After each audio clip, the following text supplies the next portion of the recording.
Hey, what's up, everybody? Welcome to Goaltending, where your why is bigger than your excuses. Today is a very special episode in honor of Suicide Prevention Awareness Month. And I'm going to share my story about my connection to suicide and the history background behind that for me. So it's going to get a little deep, but I want it to be vulnerable because I think it's a really important topic to talk about. Before we get into that, as always, I just want to say thank you for tuning in, allowing me to be a part of your journey. Truly means a lot. And I want to encourage you to continue the conversation for today beyond this episode. It's important to have the conversations and to seek growth and to seek help when it's needed. So I do want to share that 988 is a number that you can call. It's the crisis hotline for any military personnel that check out this episode. If you call 988 and press 1, that's the Veteran Crisis Hotline. That's an excellent resource to start with if anyone is in need of help. If today's episode triggers you, impacts you, make sure you talk to somebody about it. But I just think it's important. So I do want to share my story. Before I get into that, I do want to remind you all today's episode is fueled by Prepping with Peppers. Very happy to have them as a sponsor. So thank you to them as well. And please like, subscribe, share today's episode to help somebody that you know is struggling in their life that could use help, or just somebody that you knows will be impacted by the message. So in order to share my story and connection to suicide, it requires some background of myself. So we are going to get into me a little bit today. And it starts with when I was very, very young, my mom and dad got divorced. And my mom remarried by the time I started elementary school. So I was still very young. And the man that she married that became my stepdad, he was a pivotal, a very important father figure in my life. From that point through sixth grade, so all of elementary school and the first year of middle school for me, he was the father figure that I had in my life. And he, had me in Cub Scouts and did those things with me, and went to basketball games, and there was a lot of things that I learned from him. He was a good father figure. Of course, he had his flaws, but I will say of the father figures that I had in terms of men that my mom was married to, he was the most impactful in terms of teaching things and taking the time to teach important things to me and my brother, at least in my eyes. So in sixth grade, my mom and him got divorced as well, and we moved. And still being very young, it led to some problems in my life, things that I didn't understand, things that I didn't know how to deal with. But ultimately, I never forgot the importance of his role in my life and the things that I learned from him, and him being involved and really being in the Cub Scouts taught me a lot of great things early on that I wouldn't have known if he didn't take the time to encourage that and be involved with that. But ultimately, we moved away. And every year, even though he was no longer a part of our lives and we had moved away, I would still think about him, especially around the holidays. And I would always think, like, maybe I should reach out to him and let him know that I appreciate his presence in my life early on, especially with my parents being divorced and my dad was in jail. He was the person that I had to go to for a long time that I learned so much from. And I would think about it, but I never called him. And part of it was, like I was really young. So I didn't understand everything. And it feels like you have forever when you are that young. It feels like, well, it's okay. I'll reach out to him eventually. And then the next Christmas would come around and I would think about him again. And I would think about how, maybe I should reach out to him and tell him how much I appreciate him and what I learned from him. And then the next Christmas and the next Christmas. to the point that I graduated high school, and I was so proud. And I remember thinking about him when I graduated high school and thinking like he would be proud of me for this accomplishment. And but I still didn't reach out because there's always a tomorrow. And then I got to college, and college wasn't even something that no one in my family had graduated with a bachelor's degree from college. It wasn't really something that I was necessarily pushed toward in my house or by my family, but it's something that I pursued because I wanted to continue to grow and create a worthwhile career and just continue to learn. So I sought out college, and I was like, man, he'd be really proud to see me at this level, and to have gone on to college, especially with some of the trouble that I got into early as a kid. I was like, he would really be proud to see this growth, and I should reach out to him to let him know I appreciate him, that he was a valuable part of my childhood and helping me get to that point. And then one day while I was in college, I got a phone call that said that he had passed away.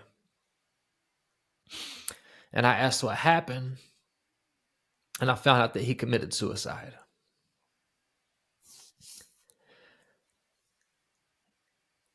And I no longer had tomorrow anymore. And I always wished that I had just reached out, because when my parents got divorced, he didn't have a partner in life anymore. He lost his spouse. He looked at me and my brother as his own kids and tried to raise us that way. And he lost the close family that he had when they got divorced. And I didn't see or understand that as a kid. And I don't know that if I had reached out, if it would have made an impact. I think it's very important that we don't play the what if game. It may or may not have, and I'll never know that. But I wish that I would have reached out sooner.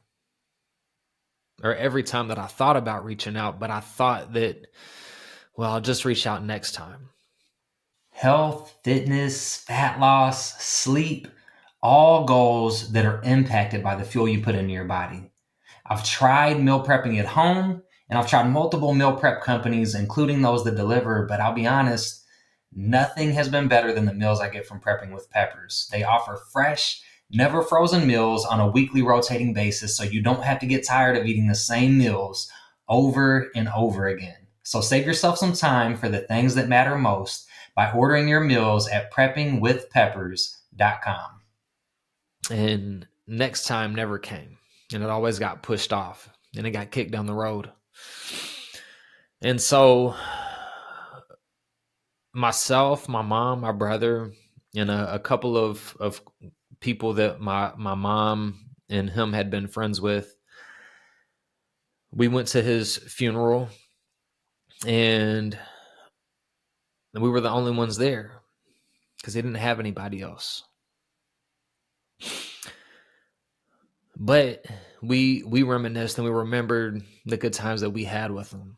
And I just always wish that I had reached out, and I'll never know if that would have made a difference. But I just want to bring that up because we don't know what tomorrow brings. We have today. And it's so important to show love and support to the people in your life, to reach out, to not wait for tomorrow, just assuming that tomorrow is going to come, because it's not promised.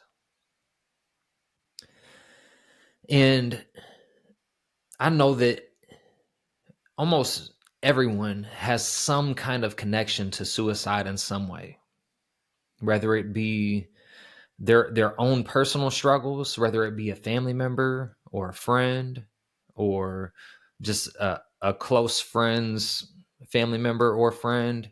But in some way, virtually everyone has some kind of connection to suicide. And so I wanted to share that story for multiple reasons. First off, to show that it hits close to home. And it's so important to have the conversations, to show support, to be there for people. For me, being in the military, we have a term called battle buddy. It's the person that you always know where they are, that they always have your back, that you can always reach out to, especially in basic training. Like, you always have to be with that person wherever you go. But you get beyond that, battle buddy becomes so much more.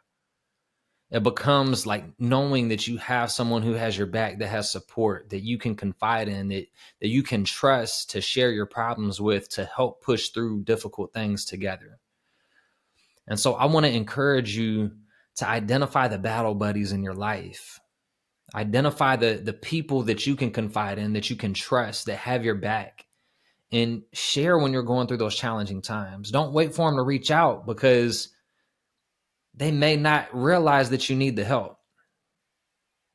And they may think that I can always reach out tomorrow, not knowing the struggles that you're dealing with. So reach out, whether it's calling 988, whether it's reaching out to a friend, a battle buddy, a family member. Talk about the struggles that you're having. Share them, because people care and they want to help. But if they don't know, then they don't know.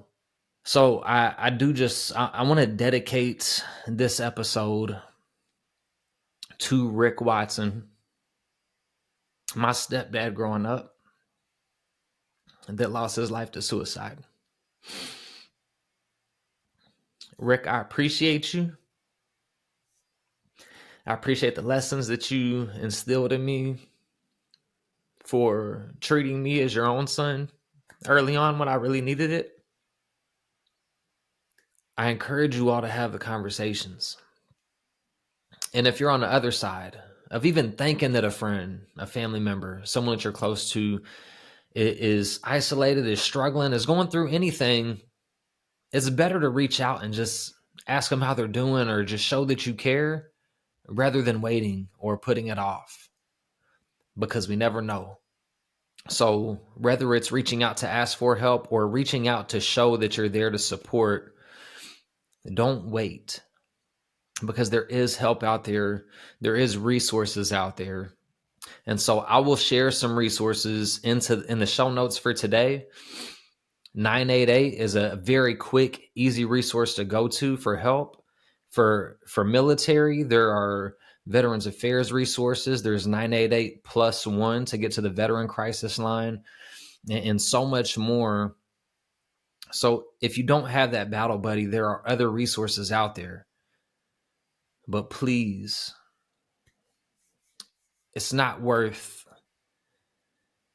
doing something in the moment of struggle that's going to have a lasting impact on your life. So seek help. I want to thank you all for tuning in. Thank you for allowing me to be vulnerable, to share that, because it's a hard story, but it's so important and necessary to talk about. And with it being Suicide Prevention Awareness Month, I just felt that it was so important to share the story, my connection to it, and just the importance of seeking help, reaching out, not waiting for tomorrow, to let people know that you are there for them, that you care. So thank you all for tuning in, allowing me to be a part of your journey. Please like, subscribe, share today's episode. I wanted to keep it short and to the point, to not take up too much of your time, but to get this message across, because it's so important. So please share it, comment with your thoughts and questions, to join the conversation, and let's grow.